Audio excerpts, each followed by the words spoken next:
ചരിത്രത്തിന്റെയും സംസ്കാരത്തിന്റെയും സംഗമഭൂമിയാണ് തൃശ്ശൂർ. നഗരത്തിന്റെ മൂലയിൽ ഒരിടത്ത് നമ്മുടെ ഈ മണ്ണുത്തി. ഈ കുഞ്ഞൻ പട്ടണത്തിന് പറയാൻ വളർച്ചയുടെ ഒരു വലിയ കഥയുണ്ട്. കൂടിയാട്ടവും കഥകളിയും പൂരവും ചെണ്ടമേളവും ഗ്രാമത്തിന്റെ വിശുദ്ധിയും പച്ചപ്പും മാത്രമായി ശക്തന്റെ കോട്ട അടയുന്നില്ല. നാലും കൂടിയ കവലയിലെ ആൽമരത്തിന് ചുറ്റുമിരുന്നുള്ള സ്വറപറച്ചിലുകളും ചായപ്പീടികയിലെ ആകാശവാണി വാർത്തകളും മറികടന്ന് അത് മുന്നേറുകയാണ്. മാറുന്ന കാലത്തിനനുസരിച്ച് മാറ്റങ്ങളെ സ്വാഗതം ചെയ്യുന്ന ഒരു തലമുറയും അവരുടെ വളർച്ചയുമാണ് ഇന്ന് നമ്മുടെ ഈ മണ്ണുത്തി. പണ്ട് കാലത്ത് പൊരിവിറ്റ് നടന്നിരുന്ന ചെട്ടിയാർമാരുടെ പ്രധാന കേന്ദ്രമായിരുന്നു തട്ടിൽ എസ്റ്റേറ്റ് എന്ന റബ്ബർ തോട്ടം.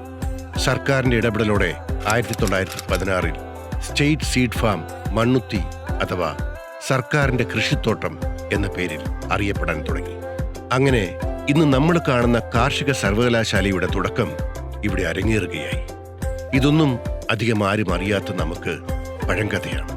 ആ കഥയുടെ ബാക്കിയെന്നോണം നമുക്കിന്ന് മണ്ണുത്തിയിൽ ഫാം പടി എന്നൊരു ബസ് സ്റ്റോപ്പ് തന്നെയുണ്ട്. അതെ, മണ്ണുത്തി ഇന്നൊരു ബ്രാൻഡാണ്.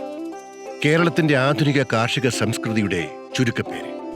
ഏത് ചെടിയാകട്ടെ മരമാകട്ടെ അതിനോടൊപ്പം മണ്ണുത്തി എന്നുകൂടി ചേർത്താൽ അത് മികവിന്റെയും വിശ്വസനീയതയുടെയും മുഖമുദ്രയായി. മണ്ണുത്തിയിലും ചുറ്റുപാടുമുള്ള കാർഷിക നഴ്സറികളും ചെടിവിൽപ്പന കേന്ദ്രങ്ങളും അതിന്റെ ജീവിക്കുന്ന ഉദാഹരണങ്ങൾ മാത്രം. ഒരു സമ്പൂർണ്ണ കാർഷിക എൻസൈക്ലോപീഡിയയായി മാറിയിരിക്കുകയാണ് നമ്മുടെ മണ്ണുത്തി. 1955 മൃഗങ്ങളെക്കുറിച്ച് പഠിക്കാനായി college of veterinary and animal science എന്ന കോളേജ് ആരംഭിച്ചതോടെ മണ്ണുത്തിക്ക് കൃഷിക്കുമപ്പുറം മൃഗപരിപാലനത്തിന്റെ പുതിയൊരു മേൽച്ചാർത്ത് കൂടി വന്നു. ഇന്ത്യയുടെ പാൽക്കാരൻ ഡോക്ടർ വർഗീസ് കുര്യന്റെ പേരിലുള്ള ഡയറി ഇൻസ്റ്റിറ്റ്യൂട്ട് തുടങ്ങാൻ കേരള സർക്കാർ തിരഞ്ഞെടുത്തതും മണ്ണുത്തിയെ തന്നെ. നിരവധി മികച്ച സർക്കാർ സ്വകാര്യ വിദ്യാഭ്യാസ സ്ഥാപനങ്ങളും ഇന്ത്യയിലെ തന്നെ മികച്ച ബാങ്കിംഗ് സംവിധാനവുമുള്ള ഇസാഫിന്റെ പ്രവർത്തനങ്ങൾക്ക് തുടക്കം കുറിച്ചതും ഇവിടെ തന്നെ. മണ്ണുത്തി ഇടപ്പള്ളി ദേശീയപാതയും മാടക്കത്തറ പവർഗ്രിഡ് വൈദ്യുതി ലൈനിന്റെ വരവും മണ്ണുത്തിയുടെ ചരിത്രത്തിലേക്കുള്ള പുതിയ കൂട്ടിച്ചേർക്കലുകളായി. പേരുകൊണ്ട് തന്നെ മണ്ണിനോട് ചേർന്ന് നിൽക്കുകയാണ് മണ്ണുത്തി.